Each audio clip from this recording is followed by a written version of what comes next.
Hi hello കുട്ടീസ്, ഞാൻ നിങ്ങളുടെ സ്വന്തം ഡ്രാമ റേഡിയോ. ലാസ്റ്റ് എപ്പിസോഡിൽ ഹാനിനെ കൊണ്ട് പോലീസുകാരൻ ബിൽഡിങ്ങിന്റെ മണ്ടയിൽ നിന്നും ചാടിയും ഗോസ്റ്റുള്ള ധൈര്യത്തിലാണ് അങ്ങനെ ചെയ്തത്. എന്നാൽ ഹീറോ എങ്ങനെയൊക്കെയോ ഹാനിന്റെ കയ്യിൽ കയറി പിടിച്ചതും സേഫ് സോൺ ആക്ടിവേറ്റ് ആയി ഗോസ്റ്റും പോലീസുകാരന്റെ ബോഡിയിൽ നിന്നും തെറിച്ചുപോയി. ഹാനിനെ എങ്ങനെയൊക്കെയോ ഹീറോ രക്ഷപ്പെടുത്തി മുകളിലേക്ക് കൊണ്ടുവന്നിരുന്നു. ഇപ്പൊ ഹീറോനെ തൊടാനായിട്ട് ഹാനിന് പറ്റുന്നുണ്ട്. ഹീറോനെ കെട്ടിപ്പിടിച്ച് നിൽക്കുകയാണ് ഹാൻ. എന്നാൽ കുറച്ചു നേരം കഴിഞ്ഞപ്പോ ഹീറോ പതിയെ ഫെയ്ഡ് ആവാൻ തുടങ്ങി. അവിടെ നിന്നും മാഞ്ഞു പോയി. ഹാനിനും എന്താ സംഭവിക്കുന്നതെന്ന് മനസ്സിലായില്ല. ഹീറോ മാഞ്ഞു നേരെ വന്നിരിക്കുന്നത് പണ്ട് അങ്കിളുമായിട്ട് താമസിച്ചിരുന്ന വീടിന്റെ ഫ്രണ്ടിലേക്കാണ്. പതിയെ ഹീറോ കഥക് തുറന്ന് അകത്തേക്ക് കയറി. ഹീറോയ്ക്കും എന്താ സംഭവിക്കുന്നതെന്ന് മനസ്സിലാവുന്നില്ല. ഹീറോ ഉള്ളിലേക്ക് വന്നതും ഫൈനലി നീ വന്നല്ലേ എന്ന് ചോദിക്കുക. ഇത്രയും നാളും നീ എന്റെ ഫോട്ടോ എടുക്കാനായിട്ട് ഞാൻ കാത്തിരിക്കുമായിരുന്നു. നീയാണ് എന്റെ ഫോട്ടോ എടുത്ത് തരണ്ടേന്ന് പറഞ്ഞ് ഹീറോന്റെ അടുത്ത് ഫോട്ടോ എടുക്കാനായിട്ട് പറയാ. അങ്കിളും സോഫയിലിരുന്നു. ആദ്യത്തെ ഫ്ലാഷ് ഓൺ ആക്കി. രണ്ടാമത്തത് ചെയ്യട്ടേന്ന് ചോദിക്കുമ്പോ അങ്കിള് ചോദിക്കുന്നുണ്ട്, ഇതിന്റെ അർത്ഥം നിനക്ക് അറിയാവല്ലോ എന്ന്. ഗുഡ് ബൈ പറയാ എന്നുള്ളതാണ് സെക്കൻഡ് ഫ്ലാഷിന്റെ അർത്ഥം. ഹീറോ ആഗ്രഹിച്ച പോലെ അങ്കിളിനോട് ഗുഡ് ബൈ പറയാണ്. അങ്കിൾ നെക്സ്റ്റ് ജന്മമെങ്കിലും ഒരു നോർമൽ ഹ്യൂമൻ ആയിട്ട് ജനിക്കണം. ശാപങ്ങളോ ക്യാമറയോ ഗോസ്റ്റുകളോ ഒന്നും ഇല്ലാത്തൊരു ലോകത്ത്. അടുത്ത ജന്മവും എന്റെ അങ്കിളായിട്ട് തന്നെ വരണമെന്ന് പറഞ്ഞ് ഹീറോ ശരിക്കും ഇമോഷണൽ ആയിട്ട് ആ ഒരു സെക്കൻഡ് ഫോട്ടോ എടുക്കുകയാണ്. അതേ അങ്കിളും അവിടെ നിന്ന് പോയി. അങ്കിള് പോയ ഉടനെ ഇവിടെ ഹോസ്പിറ്റലിലെ ബെഡിൽ കിടക്കുന്ന ഹീറോ കണ്ണു തുറക്കുകയാണ്. ഹാരും അവിടെ നിന്ന് ഓടിപ്പിടച്ച് വരുന്നുണ്ട്. എന്തോ സംഭവിച്ചു എന്ന് അവക്ക് മനസ്സിലായി. അവള് വെപ്രാളപ്പെട്ട് വന്ന് റൂമിൽ നോക്കിയാ അവിടെ ഹീറോനെ കാണാനില്ല. എവിടാ പോയത്, എന്താ നിനക്ക് സംഭവിച്ചത്, നിന്നെ എങ്ങോട്ടാ കൊണ്ടുപോയതെന്ന് പറഞ്ഞ് അവിടെ നിന്ന് കരയാ. ഹീറോ പതിയെ പുറകിക്കൂടെ വന്ന് എന്നെയാണോ അന്വേഷിക്കുന്നതെന്ന് ചോദിക്കുന്നുണ്ട്. ഹീറോ നടക്കുന്നത് കണ്ടതും അവള് ശരിക്കും ഷോക്കായി. ഇത് നീ തന്നെയാണോ, ഞാനൊന്ന് തൊട്ടു നോക്കട്ടെ എന്ന് പറഞ്ഞ് പതിയെ ഹീറോയുടെ കൈ തൊട്ട് നോക്കുന്നുണ്ട്. അവനാണെന്ന് മനസ്സിലായതും കരഞ്ഞുകൊണ്ട് കെട്ടിപ്പിടിച്ച് നിൽക്കുക. അവിടേക്ക് ഗോവും നമ്മും വന്നിട്ട് ലൈറ്റ് ഓഫ് ആക്കിയിട്ട് പോകുന്നുണ്ട്. അവര് തനിയെ കുറച്ചു നേരം ടൈം സ്പെൻഡ് ചെയ്യട്ടെ എന്നോർത്ത്. നേരം കഴിഞ്ഞപ്പോ ഹീറോ വേറൊരു റൂമിലേക്ക് പോകുന്നുണ്ട്. അവിടെ ഇപ്പൊ കിടക്കുന്നത് പോലീസുകാരനാണ്. ഗോസ്റ്റ് ഇല്ലാതെ താഴെ വീണുകൊണ്ട് നല്ല രീതിയിൽ പരുക്ക് പറ്റിയിട്ടുണ്ട്. അയാള് വെള്ളം എടുക്കാൻ കഷ്ടപ്പെടുമ്പോ ഹീറോ വന്ന് ആ വെള്ളം കുടിച്ചിട്ട് എന്താ ദാഹം അല്ലേ, അയ്യോ വെള്ളം വേണമായിരുന്നോ ഇന്നാന്ന് പറഞ്ഞ് അടുത്ത ഗ്ലാസ് നീട്ടിയാ അത് നേരെ താഴെ ഇടുകയും ചെയ്തു. ഹീറോ നല്ല രീതിയിൽ റിവെഞ്ച് എടുക്കുന്നുണ്ട് ഈ ടൈമില്. അതെ, തെറ്റ് ചെയ്യുമ്പോ ആഫ്റ്റർ എഫക്റ്റിനെ പറ്റി ഓർത്തിട്ട് വേണം ചെയ്യാനായിട്ട്. ഇനി ഈ ബെഡിൽ നിന്ന് എഴുന്നേക്കുമ്പോ നമുക്ക് കാണാന്ന് പറഞ്ഞ് ഹീറോ അവിടുന്ന് പോവാ. ഇന്ന് അവര് ഡിസ്ചാർജ് ചെയ്യുന്ന ടൈമാണ്. ഹാനിന്റെ കയ്യിലാ ഹീറോയുടെ ഫോൺ ഉള്ളത്. ഹാൻ എപ്പോഴത്തേം പോലെ അവളുടെ പേരെന്താ സേവ് ചെയ്തേക്കുന്നത് നോക്കിയാ മൈ ബോം എന്ന് പറഞ്ഞാ സേവ് ചെയ്തേക്കുന്നത്. അത് കണ്ടതും ഹാനിന് വല്ലാത്തൊരു നാണം തോന്നി. ഹീറോയും ഗൂവും നമ്മും കൂടെ വന്ന ഉടനെ ഹാൻ ഹീറോയുടെ അടുത്ത് നാണിച്ചുണ്ട്, ഞാൻ കണ്ടു എന്റെ പേര് സേവ് ചെയ്തേക്കുന്നത് മൈ ബോം എന്നാണെന്ന്, ഇപ്പൊ എനിക്ക് നാണം വരുന്നു എന്നൊക്കെ പറഞ്ഞ് അവിടെ നിന്ന് നാണം കുടുങ്ങുക. എന്നാ ഇവരുടെ മുമ്പില് ഈ ഒരു കാര്യം റിവീൽ ആയല്ലോ എന്നുള്ള നാണമാണ് ഹീറോയുടെ മുഖത്ത്. മറ്റൊരാളുടെ പെർമിഷൻ ഇല്ലാതെ ആ ഫോൺ എങ്ങനെ എടുത്ത് നോക്കുന്നത്, എന്റെ ഫോൺ ഇങ്ങനെ പറഞ്ഞ് ഹീറോയും ഹാനും കൂടെ അവിടെ നിന്ന് കുറുമ്പ് കാട്ടിക്കൊണ്ട് നിൽക്കുക. ഉടനെ ഗൂ വന്നിട്ട് മൈ ബോമും ബോസും ഒന്ന് മാറിക്കെന്ന് പറഞ്ഞ് അവരിടയ്ക്കൂടെ പോവാ. നമ്മ ഉടനെ കളിയാക്കാതെ എന്ന് പറഞ്ഞ് ഹീറോനെ നോക്കി മൈബും എന്ന് പറഞ്ഞിട്ടാണ് പോകുന്നത്. ഹീറോയാണെങ്കിൽ ശരിക്കും ചമ്മി നിൽക്കുക. ഇവരെങ്ങനെ കളിച്ചു ചിരിച്ചിരുന്നപ്പോഴാണ് ഗോ ഒരു കാര്യം ശ്രദ്ധിക്കുന്നത്. ഇവർക്കിടയിലൂടെ വന്നിട്ടും സേഫ് സോൺ ഒന്നും ഇവർ ചെയ്തില്ല എന്നുള്ളത്. അതായത് ഇപ്പൊ ഇവിടെ ഹാനും ഹീറോയും ഒരുമിച്ച് നിന്നാലും സേഫ് സോൺ ഇല്ല. ആക്ച്വലി ഇത് എന്താ സംഭവിച്ചെന്ന് ആർക്കും ഒന്നും മനസ്സിലാവാതെ നിൽക്കുകയാണ്. അവിടെ നിന്ന് നേരെ ഹീറോ സ്റ്റുഡിയോയിലേക്കാണ് വന്നിരിക്കുന്നത്. ഇപ്പൊ സ്റ്റുഡിയോ തുറക്കാനായിട്ട് പറ്റുന്നുണ്ട്. പതിയെ ഉള്ളിലേക്ക് കയറി ക്യാമറയുടെ അവിടെ വന്നപ്പോ എന്തോ ഒരു പേപ്പർ നിലത്ത് കിടക്കുന്നു. എടുത്തു നോക്കിയ അങ്കിളുടെ ഫോട്ടോ ആയിരുന്നു അത്. ഹീറോ കരുതിയിരുന്നത് അത് അവൻ സ്വപ്നം കണ്ടതാണ് എന്നാ അത് ശരിക്കും ഫോട്ടോ എടുത്തത് തന്നെയായിരുന്നു. ആ ഫോട്ടോ അവിടെയുള്ള ഫ്രെയിമിലാക്കി വെക്കുന്നുണ്ട്. ലോയറിന്റെ മകനായിട്ടുള്ള പോലീസുകാരനാണ് ഈ തെറ്റുകളെല്ലാം ചെയ്തതെന്ന് മനസ്സിലായല്ലോ. ആ ഒരു ആക്സിഡന്റ് നടന്നതും ലോയർ മനഃപൂർവ്വം മൂടി മടച്ചതാണെന്ന് അറിഞ്ഞതുകൊണ്ട് അയാളുടെ ഇമേജ് എല്ലാം നല്ല രീതിയിൽ ഡാമേജ് ആയി. പദവിയിൽ നിന്നും റിസൈൻ ചെയ്യാൻ വരെ പറഞ്ഞിട്ടുണ്ട്. ഇവിടെ ഹോസ്പിറ്റലിൽ നിന്നും പോലീസുകാരനെയും കൊണ്ടുവന്ന് ഇൻവെസ്റ്റിഗേഷൻ നടത്തിക്കൊണ്ടിരിക്കുകയാണ്. ഹീറോ പുറത്തു പോയിട്ട് വരുന്ന സമയത്ത് എങ്ങോട്ടേക്ക് വരാൻ പറഞ്ഞ് കുറെ ആരോ മാർക്സ് കാണുന്നുണ്ട്. അതും ഫോളോ ചെയ്ത് ഹീറോ പൊക്കൊണ്ടിരിക്കുക. ഹീറോ റൂമിനുള്ളിലേക്ക് കയറിയതും മനോഹരമായിട്ടുള്ള ഒരു കേക്കുമായിട്ട് വിഷസ് ഒക്കെ പാടി ഹാൻ അവന്റെ അടുത്തേക്ക് വന്നു. ഇന്ന് ഹീറോയുടെ 36ാമത്തെ ബർത്ത്ഡേ ആണ്. ഹീറോ ആഗ്രഹിച്ച പോലെ അവന്റെ ബർത്ത്ഡേ സെലിബ്രേറ്റ് ചെയ്യാൻ പറ്റി. റൂം മുഴുവനും പ്രകാശം കൊണ്ട് നിറഞ്ഞു. ഇത്രയും നാളും ഹീറോയുടെ റൂം ശരിക്കും ഇരുണ്ട വരുന്നായിരുന്നല്ലോ. ലൈറ്റ്സ് ഒന്നും ഇടാതെ ഏലസുകളും മന്ത്രത്തകടുകളും കൊണ്ട് ഡെക്കറേറ്റ് ചെയ്തിരുന്ന ആ റൂം ഇപ്പോ ബലൂൺസും തോരണങ്ങളും ഒക്കെ കൊണ്ടാണ് ഡെക്കറേറ്റ് ചെയ്തിരിക്കുന്നത്. ഇതൊക്കെ കാണുമ്പോൾ ഹീറോയ്ക്ക് ശരിക്കും സന്തോഷമാവുന്നുണ്ട്. അവൻ ഒരിക്കലും കരുതിയിരുന്നില്ല ഈ ബർത്ത്ഡേ ആഘോഷിക്കാൻ പറ്റുമെന്ന്. ഓരോരുത്തരും ഹീറോയ്ക്ക് ഓരോ ഗിഫ്റ്റുകളൊക്കെ കരുതിയിട്ടുണ്ടായിരുന്നു. അതെല്ലാം കൊടുത്തോണ്ടിരിക്കുക. ഒരുപാട് ഫുഡും കാര്യങ്ങളൊക്കെ വെച്ചിട്ട് നല്ല രീതിയിൽ അവർ എൻജോയ് ചെയ്ത് ഈ ബർത്ത്ഡേ സെലിബ്രേറ്റ് ചെയ്യുന്നുണ്ട്. അത് കാണാൻ തന്നെ നല്ല ഭംഗിയുണ്ടായിരുന്നു. നൈറ്റ് ഹാനും ഹീറോയും ഒരുമിച്ച് അവന്റെ റൂമിലേക്ക് വന്നിരിക്കുക. റൂമിന്റെ ഷേപ്പ് തന്നെ ഹാൻ മാറ്റിയിരുന്നു. നല്ല ബ്രൈറ്റ് ആയിട്ട് ഒരു കോമൺ ആയിട്ടുള്ള സാധാരണ ഒരു പേഴ്സന്റെ റൂം പോലെ. ഹാൻ എന്നിട്ട് അവളുടെ വകയുള്ള ഗിഫ്റ്റ് കൊടുത്തു. അതൊരു ഷൂസ് ആയിരുന്നു. ഷൂസ് ഗിഫ്റ്റ് തരുന്നതിന്റെ അർത്ഥം നിനക്കറിയോ, ഓടിപ്പോവാന്നുള്ളതാണ് ഇതിന്റെ അർത്ഥം എന്ന് പറയാ. ഹീറോയും എന്നെ എവിടെ നിന്ന് ഓടിപ്പോവാനായിട്ടാണോ നീ പറയുന്നതെന്ന് ചോദിക്കുക. അതെ, ഓടിപ്പോണം.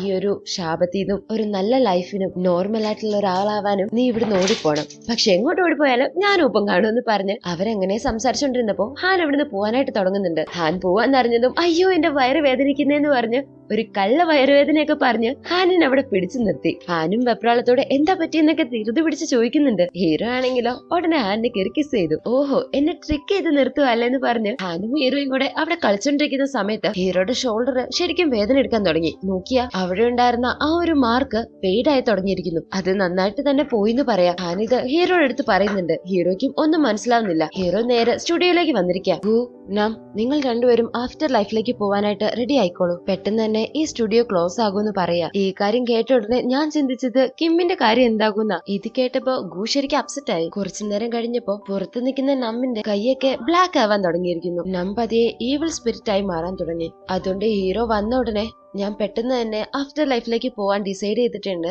എന്തായാലും പെട്ടെന്ന് തന്നെ ആക്കാന്ന് പറയും. ഹീറോയും അത് സമ്മതിക്കാണ്. അവിടെ സീൻ കട്ടാക്കി കിമ്മിനെ കാണാനായിട്ട് ഗു വെയിറ്റ് ചെയ്ത് കുറെ നേരമായിട്ടും കാണാഞ്ഞപ്പോ നേരെ ഓഫീസിലേക്ക് ചെന്നു. ഫുഡൊന്നും കഴിക്കാതെ ഓവർ ടൈം വർക്ക് ചെയ്ത് കിമ്മിന് വയ്യാതാവാൻ തുടങ്ങിയിരുന്നു. കറക്റ്റ് ഫുഡുമായിട്ടാണ് ഗു അവിടേക്ക് വന്നത്. നമുക്ക് ഒരുമിച്ച് കഴിക്കാം, ഇവിടെ നിൽക്കാനൊക്കെ പറയുന്നുണ്ട്. അതെല്ലാം കേൾക്കുമ്പോഴും പെട്ടെന്ന് തന്നെ ഇവിടുന്ന് പോണെന്ന് പറഞ്ഞ കാര്യങ്ങളാണ് ഗുവിന്റെ മനസ്സിൽ. ഇവിടെ ഹീറോയും നമ്മും ഫ്ലവർ ഷോപ്പിലെ ആളെ കാണാനായിട്ട് വന്നിരിക്കുകയാണ്. ഹീറോ നമ്മ ഇവിടെ ഉള്ള കാര്യവും അവന്റെ മനസ്സിൽ തോന്നുന്നതൊക്കെ പറയുന്നുണ്ട്. ഞാനും നന്നായിട്ട് നോക്കണമെന്നും ഇനി ഒരിക്കലും അവരുടെ ലൈഫിലേക്ക് ഇവൻ വരില്ല എന്നൊക്കെ. അതെല്ലാം കേൾക്കുന്ന അയാൾക്കും വളരെ ആയിട്ട് തോന്നുന്നുണ്ടെങ്കിലും കാര്യമൊക്കെ ഏകദേശം വിശ്വസിച്ച മട്ടാണ്. ഇവിടെ ഇൻവെസ്റ്റിഗേഷൻ ഒക്കെ നല്ല രീതിയിൽ തന്നെ മുന്നോട്ട് പോകുന്നുണ്ട്. മിനിസ്റ്ററിനെയും മകനെയും ചോദ്യം ചെയ്യുന്ന ലോയേഴ്സില് ഇപ്പൊ ഹീറോയിനും ഉണ്ട്. അവളുടെ അച്ഛനെയും അമ്മേനെ ആക്സിഡന്റിൽ പെടുത്തിയ കേസ് ഹാൻ തന്നെ നോക്കുന്നതല്ലേ ബെറ്റർ. അന്ന് നൈറ്റ് ഹാനും ഹീറോയും കൂടെ സംസാരിച്ചോണ്ടിരിക്കുക. എന്തായാലും അവർക്ക് രണ്ടുപേർക്കും നല്ലൊരു പണി തന്നെ ഞാൻ കരുതി വെച്ചിട്ടുണ്ട്. അതെന്താന്നൊക്കെ പിന്നീട് പറയാം. ഇപ്പൊ എനിക്ക് പ്രധാനപ്പെട്ട ഒരു കാര്യം പറയാനുണ്ട് ഹാൻ എന്ന് പറഞ്ഞു ഹീറോ നമ്മും ഗുവും ഇവിടുന്ന് പോവാൻ പോകുന്ന കാര്യം ഹാനിന്റെ അടുത്ത് പറയാണ്. ഈ കാര്യം പറഞ്ഞ ഉടനെ ഹാനും അപ്സെറ്റ് ആയി. ഹീറോയ്ക്ക് എത്രമാത്രം സങ്കടം കാണും. വർഷങ്ങളായിട്ട് ഇപ്പൊ ഇവരല്ലേ ഹീറോയുടെ ഫാമിലി. പക്ഷെ എന്ത് ചെയ്യാനാ, അവരെ പറഞ്ഞു വിട്ടല്ലേ പറ്റുള്ളൂ എന്ന് പറഞ്ഞ് അവരങ്ങനെ സംസാരിച്ചോണ്ടിരിക്കുക. ഇതിനെക്കാട്ടിലൊക്കെ പ്രധാനപ്പെട്ട ഒരു കാര്യം എനിക്കിപ്പോ ചെയ്യാനുണ്ടെന്ന് പറഞ്ഞു അവളെ വിളിച്ചോണ്ട് നേരെ ബെഡ്റൂമിലേക്ക് വന്നേക്ക. ഇങ്ങനെ കിടക്കാനാണോ എന്നെ ഇങ്ങോട്ട് വിളിച്ചോണ്ട് വന്നേന്ന് ചോദിക്കുക. ഹീറോയും അതെ ഇങ്ങനെ കിടക്കാനാ, നീ എന്താ വിചാരിച്ചേന്ന് ചോദിച്ചാ ഞാനൊന്നും വിചാരിച്ചില്ല എന്ന് പറഞ്ഞ് അവള് തിരിഞ്ഞു കിടക്കുക. ഹീറോ പതിയെ ഹാനിനെ കെട്ടിപ്പിടിച്ചിട്ട് നീ എനിക്ക് വേണ്ടി ഒരുപാട് ഉറക്കം അടച്ചു, പിന്നെ നല്ലൊരു ഉറക്കം തരണ്ടേ ചോദിക്കുക. ഹീറോ ഇങ്ങനെ വലിയ വീരവാദമൊക്കെ മുഴക്കിയെങ്കിലും പിന്നീട് നടന്നത് മൊത്തം റൊമാൻറ്റിക് സീൻസ് ആയിരുന്നു. നെക്സ്റ്റ് ഡേ മോർണിംഗ് ആ ലോയറിന്റെ ഓഫീസിന്റെ മുമ്പിൽ പോലീസും മീഡിയയൊക്കെ നിറഞ്ഞു നിൽക്കുകയാണ്. അവിടേക്ക് ഹീറോ വന്നിട്ട് ആ ലോയറിനെ നോക്കി ചിരിച്ചോണ്ട് നിൽക്കുക. ലോയറിനും മനസ്സിലായി ഹീറോയാണ് ഈ പണി ഒപ്പിച്ചതെന്ന്. അന്ന് റെക്കോർഡ് ചെയ്ത ഓഡിയോ ഹീറോ റിലീസ് ചെയ്തു. അതോടെ ലോയറിന്റെ കാര്യം തീരുമാനത്തിലായി. ചീഞ്ഞ മുട്ട വരെ എറിഞ്ഞ് അത്രയും ഉപദ്രവിക്കുന്നുണ്ട്. ഇവിടെ ഹീറോയും നമ്മും ഗുവും ഹാനും ഒക്കെ എല്ലാ കാര്യങ്ങളും അവസാനിച്ചതിന്റെ ആഘോഷത്തിലാണ്. നെക്സ്റ്റ് മോർണിംഗ് ഹാനും ഹീറോയും കോഫി കുടിച്ചോണ്ടിരിക്കുന്ന സമയത്ത് ഹീറോയുടെ കയ്യിലെ ക്യാമറ ഇരിക്കുന്ന കണ്ടിട്ട് എന്തിനാ ഈ ക്യാമറയായിട്ട് നടക്കുന്നതെന്ന് ചോദിക്കുന്നുണ്ട്. ഹീറോയും ഞാൻ ഇനി നോർമൽ ഹ്യൂമൻസിന്റെ ഫോട്ടോ എടുത്താലോ എന്ന് ആലോചിക്കുക. പകൽ വെളിച്ചത്തില് സാധാരണ ഒരു സ്റ്റുഡിയോ. ഇത്രയും നാളും സ്റ്റുഡിയോ എന്ന് പേര് മാത്രമല്ലേ ഉള്ളായിരുന്നു. ഇനി ജീവനുള്ള ആൾക്കാര് ജീവിച്ചിരിക്കുമ്പോ എടുക്കുന്ന മെമ്മറീസ് എടുക്കുന്ന ഒരു ഫോട്ടോഗ്രാഫർ. അതൊക്കെ കേട്ടപ്പോ ഹാനിന് ഒരുപാട് സന്തോഷമായി. എങ്കിൽ പിന്നെ ഞാൻ തന്നെ ആയിരിക്കട്ടെ ആദ്യത്തെ മോഡൽ എന്ന് പറഞ്ഞ് അവർ ഒരുപാട് ഫോട്ടോസ് എടുക്കുന്നുണ്ട്. അവരുടെ ക്യൂട്ട് ആൻഡ് റൊമാൻറ്റിക് സീൻസ് ഒക്കെ കാണാനായിട്ട് നല്ല ഭംഗിയുണ്ടായിരുന്നു. നൈറ്റ് വീട്ടിൽ വന്നിട്ടും രണ്ടുപേർക്കും അവരവരുടെ വീട്ടിലേക്ക് പോകാൻ ഒട്ടും താല്പര്യമില്ല. പകുതി വരെ പോയിട്ട് വീണ്ടും തിരിച്ചു വന്ന് ഹഗ്ഗൊക്കെ ചെയ്തിട്ടാ പോകുന്നത്. ഇവിടെ നമ്മ ഗുവിനൊരു വാച്ച് ഗിഫ്റ്റ് ആയിട്ട് കൊടുക്കുന്നുണ്ട്. നം എന്തായാലും ആദ്യമേ പോവാനായിട്ട് തീരുമാനിച്ചു. അതുകൊണ്ടാണ് ഈ ഗിഫ്റ്റ് ഒക്കെ. ഗോസ്റ്റ് ആണെങ്കിൽ പോലും ഇവർക്ക് പോവാനായിട്ട് ശരിക്കും സങ്കടമാ. കുറച്ചു നേരം കഴിഞ്ഞപ്പോ ഹീറോയുടെ അടുത്ത് വന്ന് സംസാരിക്കാൻ തുടങ്ങി. നമ്മിന്റെ കൈയൊക്കെ ഈവിൾ സ്പിരിറ്റിനെ പോലെ ആവാൻ തുടങ്ങിയ കാര്യമൊക്കെ ഇപ്പോഴാണ് ഹീറോയുടെ അടുത്ത് പറയുന്നത്. അത് കണ്ടതും ഹീറോയ്ക്കും ശരിക്കും ഷോക്കായി. പെട്ടെന്ന് തന്നെ നമ്മിനെ തിരികെ വിടണമെന്ന് മനസ്സിലായി. അത് കഴിഞ്ഞപ്പോ നാം ഒരു പേപ്പറോട് കൊടുക്കുന്നുണ്ട്. ഇത് നായിക്കുള്ള ഡിവോഴ്സ് പേപ്പറാണ്. എനിക്ക് മനസ്സിലായി എന്നെ കൊണ്ട് അവൾ എന്തുമാത്രം വീർപ്പ് മുട്ടിന്ന്. ഇനിയെങ്കിലും അവളുടെ ലൈഫിൽ അവൾ ആഗ്രഹിച്ച പോലെ ജീവിക്കണം. ഈ പേപ്പർ എന്നെ പറഞ്ഞു വിട്ടതിന് ശേഷം നാടെ കയ്യിൽ കൊടുക്കണമെന്ന് പറയാം. അങ്ങനെ നമ്മിനെ പറഞ്ഞു വിടുന്ന ദിവസമായി. ഹീറോയുടെ ഗിഫ്റ്റ് ആയിട്ട് പോലീസ് യൂണിഫോം ആണ് നമ്മിനെ കൊടുത്തത്. ആ ഡ്രസ് ഇടുമ്പോഴെല്ലാം നമ്മിന് ശരിക്കും സങ്കടം തോന്നുന്നുണ്ട്. അങ്ങനെ ഫോട്ടോ എടുക്കാനായിട്ട് അവിടേക്ക് വന്നു. വേറെ ആരോടും പറഞ്ഞിട്ടില്ല. ഗുവോ ഹാനോ ഒന്നും അറിഞ്ഞിട്ടില്ല. ആദ്യത്തെ ഫ്ലാഷ് അടിച്ചു. രണ്ടാമത്തെ ഫോട്ടോ എടുക്കുന്ന ടൈമില് ക്യാമറ എന്ത് ചെയ്ത് വർക്ക് ആവുന്നില്ല. ആ ടൈമിൽ അവിടേക്ക് ഈവിൾ സ്പിരിറ്റ് വരികയാണ്. ഈ ക്യാമറ എങ്ങനെയെങ്കിലും കിട്ടിയേ മതിയാവൂ എന്നുള്ള രീതിയിലാണ് അവിടെ സീൻ കട്ടാക്കി ഞാനെയാണ് കാണിക്കുന്നത്. ഞാനെ കാണാനായിട്ട് ഫ്ലവർ ഷോപ്പിലെ ആള് വന്നിട്ടുണ്ട്. അയാള് കഴിഞ്ഞ ദിവസം ഹീറോ വന്നതും ഞാൻ പറഞ്ഞ കാര്യങ്ങളൊക്കെ നമ്മിന്റെ വൈഫിന്റെ അടുത്ത് ഒന്ന് വിടാതെ പറഞ്ഞു. അവിടെ സീൻ കട്ടാക്കി ഇവിടെ സ്റ്റുഡിയോയില് ശരിക്കും ഫൈറ്റ് നടന്നുകൊണ്ടിരിക്കുകയാണ് ആ ക്യാമറയ്ക്ക് വേണ്ടി. ഹീറോയ്ക്ക് അധികം പിടിച്ചു വെക്കാൻ പറ്റിയില്ല.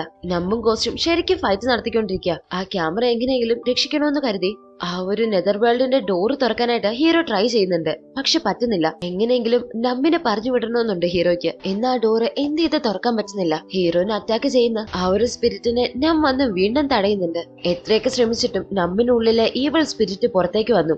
നം അവന്റെ ആ ഈവിൾ എനർജി കൊണ്ട് പവർഫുള്ളായ ആ ഒരു ഈവിൾ ഗോസ്റ്റിനെ അവനിലേക്ക് ആവാഹിച്ചെടുത്തു. അതുകൊണ്ട് ഇപ്പം നമ്മിന്റെ ബോഡിയിൽ ആ ഈവിൾ സ്പിരിറ്റും ഉണ്ട്, നമ്മും ഉണ്ട്. ഹീറോനെ ഒരു കത്തി വെച്ച് അറ്റാക്ക് ചെയ്യാൻ പോകുമ്പോഴും നമ്മിന്റെ നല്ല മനസ്സ് ഹീറോയോട് പറയുന്നുണ്ട്, എന്നെ കൊന്നില്ലെങ്കിൽ നിന്നെ ഇവൻ കൊല്ലും. അടിവയറ്റിൽ കത്തി വെച്ച് കുത്തിയാലേ ഇത് നശിക്കത്തുള്ളൂ, നീ എന്നെ കൊല്ലെന്ന് പറഞ്ഞ് ഹീറോയുടെ കൈയും പിടിച്ച് നം അവനെ തന്നെ കുത്തി. ഈവിൾ സ്പിരിറ്റുകൾ ഓരോന്നായിട്ട് നശിച്ചു. ഒപ്പം നമ്മുടെ നമ്മും. ഇത് കണ്ടു നിൽക്കാനായിട്ട് ഹീറോയ്ക്ക് ഒട്ടും പറ്റുന്നില്ല. പൊട്ടി പൊട്ടി കരയാൻ തുടങ്ങി. ഹീറോ കരഞ്ഞോണ്ടിരിക്കുന്ന സമയത്ത് ഹീറോയുടെ ഷോൾഡറിൽ ഉണ്ടായിരുന്ന ആ ഒരു മാർക്ക് പൂർണ്ണമായിട്ട് മായുന്നതായിട്ട് കാണിക്കുന്നുണ്ട്. ഇവിടെ പുറത്ത് നടന്നു വന്നോണ്ടിരിക്കുന്ന ഹാനിന്റെ കൈയ്യ് പെട്ടെന്ന് ജ്വലിക്കാൻ തുടങ്ങി. അവൾക്ക് നന്നായിട്ട് പെയിനും എടുക്കുന്നുണ്ട്. പുതിയതായി ആ ഒരു മുറിവ് അവൾക്ക് വന്നതുപോലൊരു വേദന. ഒരുപക്ഷെ ഹാനിന്റെ അടുത്തേക്ക് ഈ ഒരു ശാപം മാറ്റപ്പെട്ടേക്കാം അല്ലെ? എന്താണ് സംഭവം എന്നൊക്കെ അടുത്തടുത്ത എപ്പിസോഡിൽ കാണാം. അടുത്ത എപ്പിസോഡൊക്കെ മറക്കാതെ കാണാനായിട്ട് ചാനൽ ഒന്ന് സബ്സ്ക്രൈബ് ചെയ്യണേ. വീഡിയോ ഇഷ്ടപ്പെട്ടെങ്കിൽ ലൈക്ക് ചെയ്യുക, ഷെയർ ചെയ്യുക. Okay, bye bye. നെക്സ്റ്റ് വീഡിയോയിൽ കാണാം.